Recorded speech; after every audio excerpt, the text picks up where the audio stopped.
welcome to the ASCO Guidelines podcast, one of ASCO's podcasts delivering timely information to keep you up to date on the latest changes, challenges, and advances in oncology. You can find all the shows, including this one, at asco.org/podcasts. My name is Brittany Harvey, and today I'm interviewing Dr. Mellar Davis from Geisinger Medical Center, lead author on Opioid Conversion in Adults with Cancer, Multinational Association of Supportive Care in Cancer, American Society of Clinical Oncology, American Academy of Hospice and Palliative Medicine, Hospice and Palliative Nurses Association, Network Italiano Cure di Supporto in Oncologia Guideline.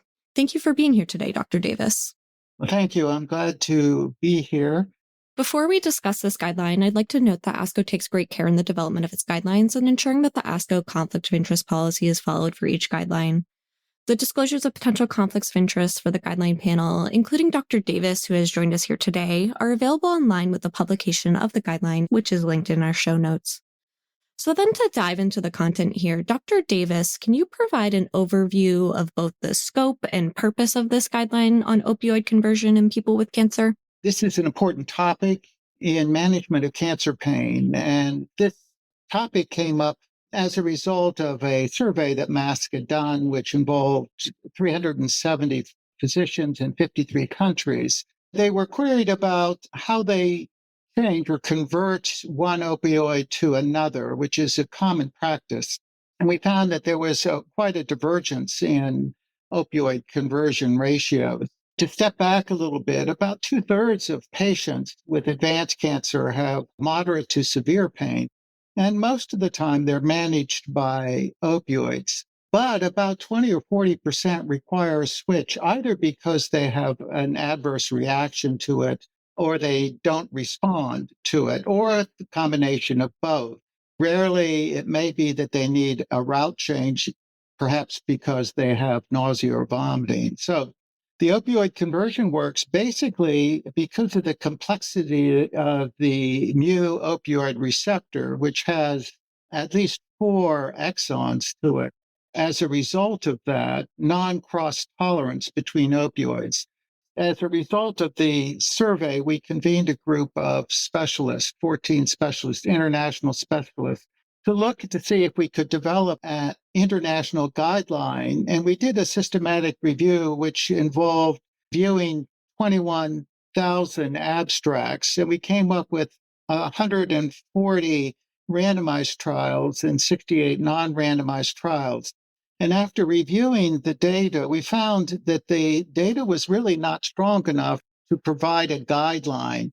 As a result, ASCO, MASCC, the AAHPM, the HPNA, and the Italian group formed a supportive network that allowed us then to do a Delphi guideline based upon ASCO's modified criteria for doing Delphi guideline. And so we then involved 27 additional international experts in forming the guideline to it. And this guideline is then the result of the Delphi process. It consists basically of a pre-conversion ratio recommendations, conversion ratios, which is actually a major contribution of this guideline, and then what to do after converting someone to another opioid. Our target audience was not only oncologists, but also we wanted to target nurses, pharmacists, hospitalists, primary care physicians, patients, and caregivers. I appreciate that background information, particularly on the evidence that is underpinning this and the lack of quality of evidence there, which really transformed this into a formal consensus guideline. We're glad to have all of these organizations coming together to collaborate on this guideline. So then next, I'd like to review the key recommendations. So starting with what is recommended for pre-conversion assessment? In regards to pre-conversion, physicians and clinicians need to be aware of pain phenotypes. That is, there are pain that are more opioid refractory than others, such as neuropathic pain. Hence, they may be more resistant to the opioid that you're converting to. One needs to be aware of the fact that patients may not be compliant. They're either afraid of opioids, not taking what was prescribed. So it's important to query patients about whether they are taking their opioid as prescribed. Occasionally, there are patients who will divert their medication for various reasons. Pain may be poorly controlled also because of dosing strategies that are poorly conceived. In other words, giving only as needed opioids for continuous cancer pain. And there are rare circumstances where an opioid actually induces pain, and simply reducing the opioid actually may improve the pain.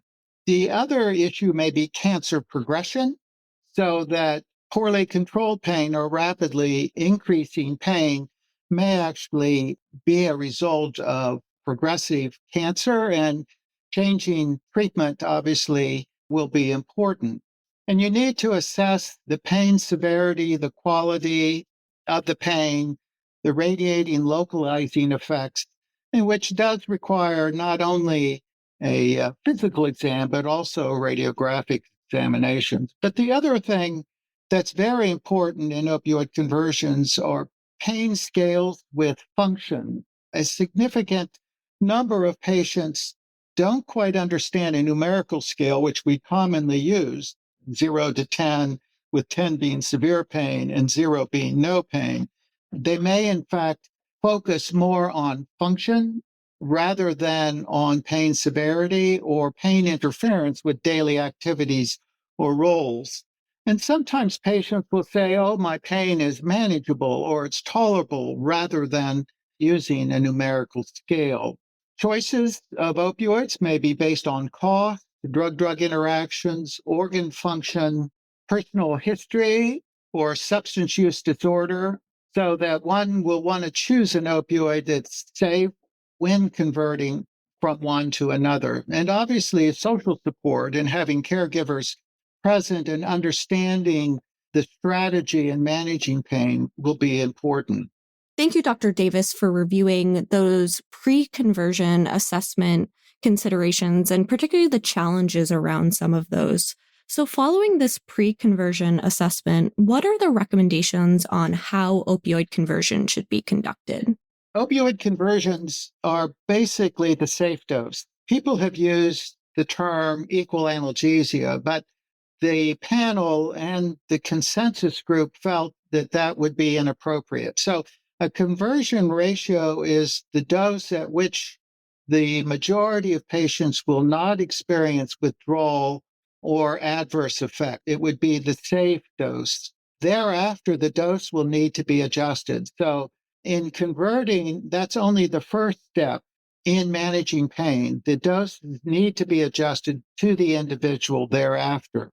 There are a significant number of conversions that are done indirectly. That is, that there has not been a study that has looked at a direct conversion from one opioid to another, in which one needs to convert through another opioid. We call that a morphine equivalent daily dose. So most of the time, a third opioid is used in the conversion. It allows you then to convert when there hasn't been a direct study that has looked at conversion between those two opioids, but it is less accurate. And so one has to be a little bit more careful when using morphine daily equivalent.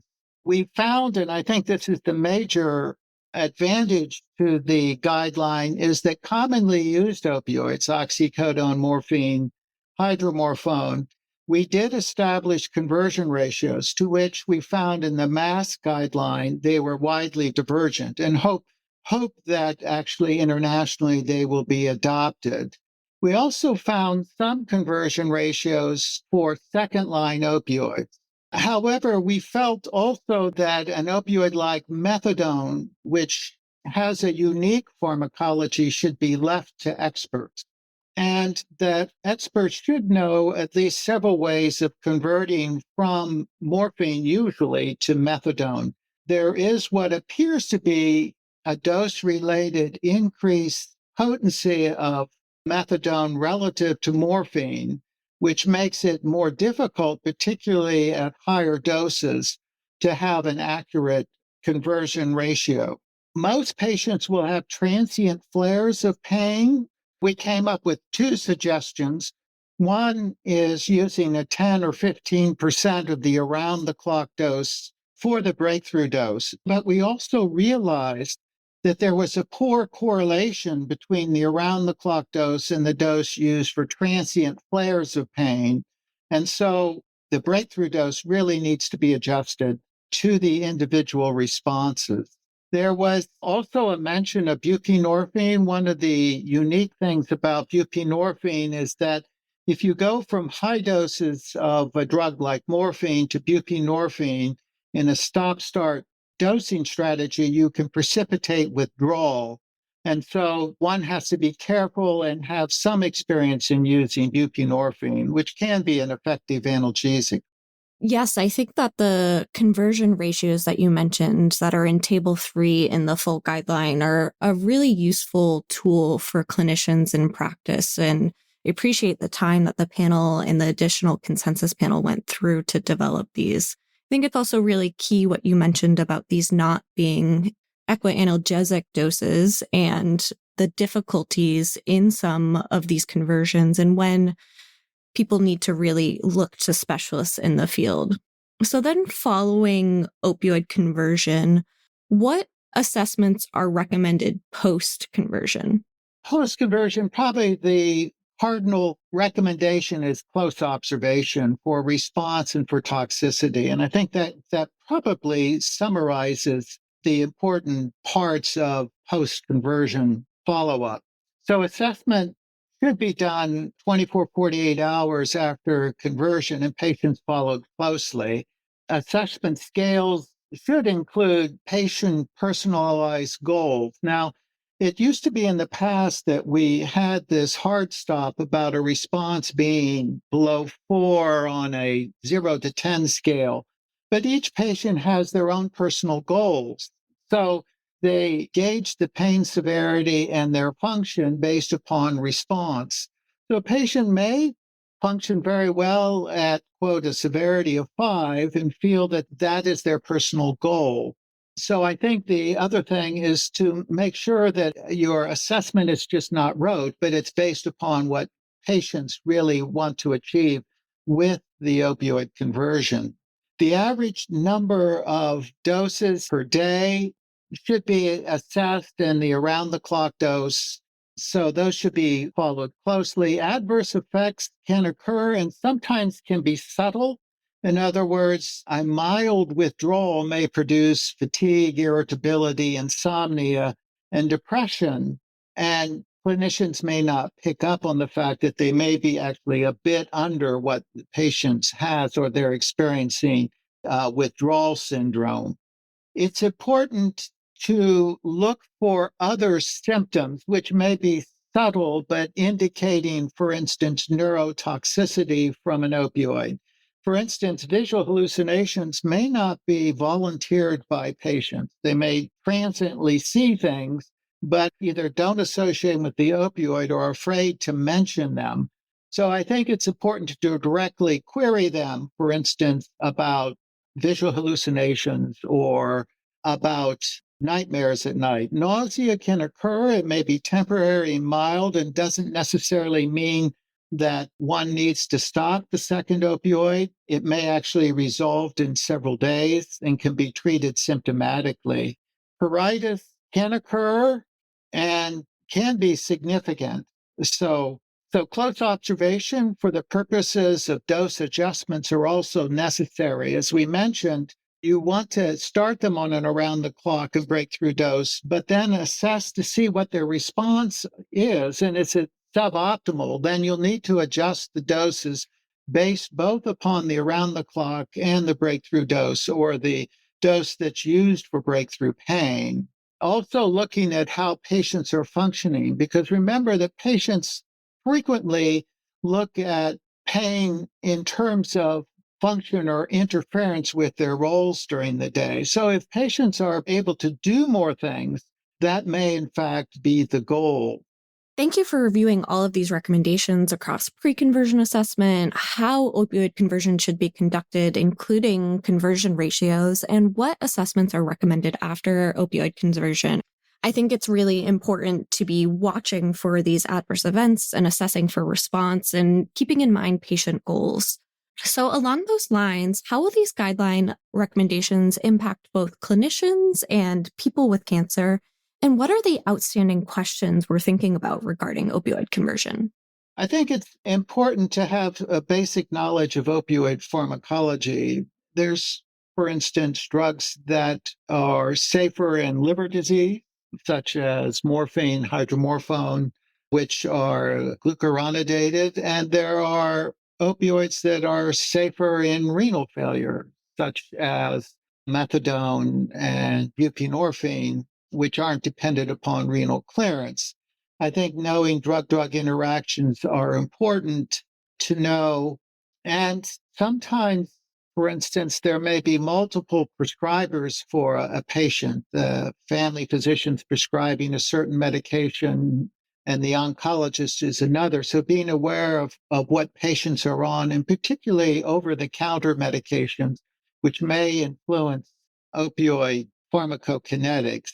So complementary medications, for instance, being aware of cannabis, if patients are using cannabis or other things, I think are important in this. There are large gaps and questions, and that's the last part of the guideline that we approach or that we mention that I think are important to know. And one is there may be ethnic differences in population in regards to clearance or cytochrome frequencies within communities or countries, which may actually alter the conversion ratios. This has not been explored to a great extent.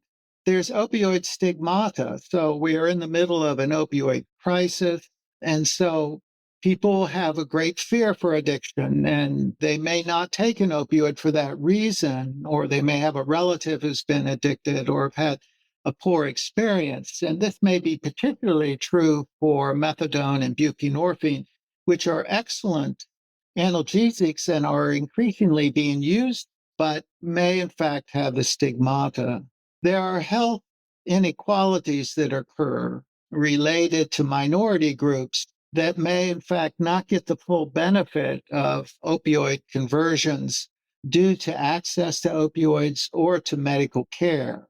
Age, for instance, will cause perhaps differences in responses to opioids and may in fact affect conversion ratios. And this may be particularly true for methadone, which we have not really explored to a great extent.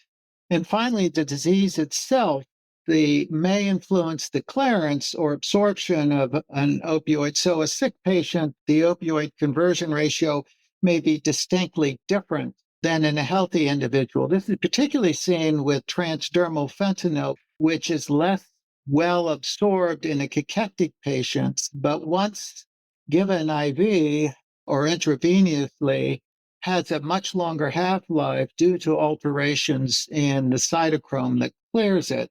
And so conversion ratios have frequently been reported in relatively healthy individuals with good organ function, and not that frequently in older patient populations. So just remember that the conversion ratios may be different in those particular populations. Yes. So I think a lot of these are very important things to consider, and that managing cancer pain is key to quality of life for a lot of patients. And it's important to consider these patient factors while offering opioid conversion. I want to thank you so much for your work to review the existing literature here, develop these consensus-based recommendations, and thank you for your time today, Dr. Davis. Thank you. And thank you to all of our listeners for tuning in to the ASCO Guidelines podcast. To read the full guideline, go to www.asco.org/supportive-care-guidelines. You can also find many of our guidelines and interactive resources in the free ASCO Guidelines app, available in the Apple App Store or the Google Play Store. If you have enjoyed what you've heard today, please rate and review the podcast and be sure to subscribe so you never miss an episode. The purpose of this podcast is to educate and to inform. This is not a substitute for professional medical care and is not intended for use in the diagnosis or treatment of individual conditions. Guests on this podcast express their own opinions, experience, and conclusions. Guest statements on the podcast do not express the opinions of ASCO. The mention of any product, service, organization, activity, or therapy should not be construed as an ASCO endorsement.